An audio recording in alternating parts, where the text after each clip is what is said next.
Cette capsule est une présentation d'Horizon Mobile et de TELUS, ligne téléphonique d'affaires à 25 $ par mois.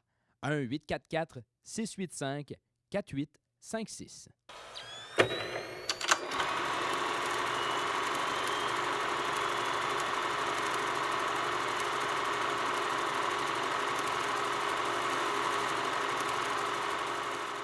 C'est vendredi et on fait l'humour en compagnie de Pierre Hébert que j'accueille à l'instant pour vous. Pierre, bienvenue. Merci, j'ai oublié ma redingote malheureusement, mais la prochaine fois je vais l'avoir.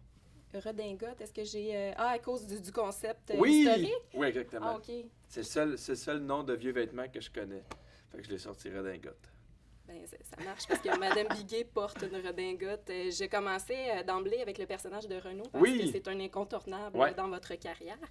Je me demandais lequel des deux est le plus vulgaire entre vous? Oh mon Dieu, définitivement moi. Non.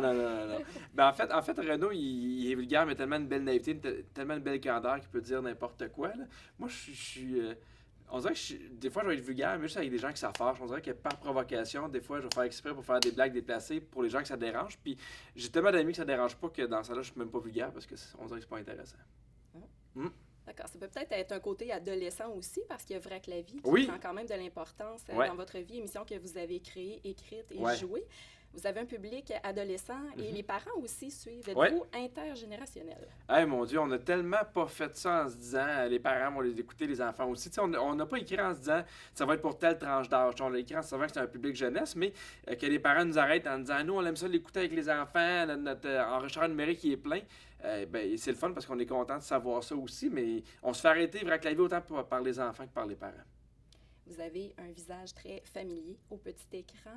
Ce serait quoi l'avantage d'être aussi régulièrement au petit écran dans la boîte à images? Ah, mais écoute, je pense que pour faire de l'humour, il faut que les gens connaissent ton visage parce que quand tu fais un show d'humour, il faut que les gens t'aiment. Tu sais, les gens vont dire « Ah ben lui, je l'aime, quand il va sortir un spectacle, je vais aller le voir » ou ainsi de suite. Là. Fait que je pense que ça permet juste de te faire encore plus connaître parce que quand tu fais un show, là, les gens te connaissent par coup de 1000, à coup de 1500, 600 personnes. Mais la télévision, c'est vraiment un média où les gens peuvent apprendre à te connaître, savoir s'ils t'aiment ou s'ils t'aiment pas ou ainsi de suite. Puis après ça, ils embarquent et ils peuvent venir voir ton show. En apprenant à vous connaître via mes recherches, j'ai vu que vous aimiez quand même assez beaucoup, même jouer des tours. Si vous étiez dans une autre époque sans technologie, qu'est-ce que vous aimeriez jouer comme tour et qu'est-ce que vous auriez envie de créer comme ça? Mais je sais pas, en fait, moi quand je suis avec du monde, je pense tout le temps à faire des pas faire des niaiseries, mais à m'amuser avec mes amis. Tantôt, on est en train de dîner, puis j'ai pris le téléphone de quelqu'un que je connais pas, puis j'ai pris quelqu'un au hasard, puis j'arrêtais pas de texter « je t'aime ». Puis ben, ça me fait rire, puis je trouve tellement que la vie est plus belle quand on se prend pas au sérieux, quand on fait des affaires comme ça. Fait que, mais tu sais, je pense que je vais être de même quand je vais avoir 70 ans. Je pense que c'est même, je sais pas, c'est une mentalité, c'est pas une question de maturité ou pas, mais moi, j'aime avoir du plaisir avec le monde qui m'entoure, fait que je fais des trucs de même. C'est qui recevait les je t'aime? Je suis curieuse. Est-ce qu'il y a eu une réponse? En fait, j'ai aucune idée c'était qui. J'ai pris le téléphone de celle qui est responsable des communications du Festival de l'humour de l'Abitibi. Puis j'ai fait « Ah, je t'aime ». Puis elle a fait « Ah, mais qui t'a envoyé ça? » Je fais « J'ai aucune idée. Puis elle a dit « Ben oui, mais je connais à peine. » Puis c'est encore plus drôle. Est-ce qu'il y a des tours que vous regrettez avoir joué ou qui ont mal tourné? Non, parce que c'est jamais des tours méchants ou tu sais, c'est pas des affaires qui vont rire du monde ou des tours qui vont mal tourner. Fait que non, j'essaie de temps d'être dans la limite du bon goût. De quelle façon votre spectacle au Festival d'humour 18e édition va passer à l'histoire? Ah, ben, bon.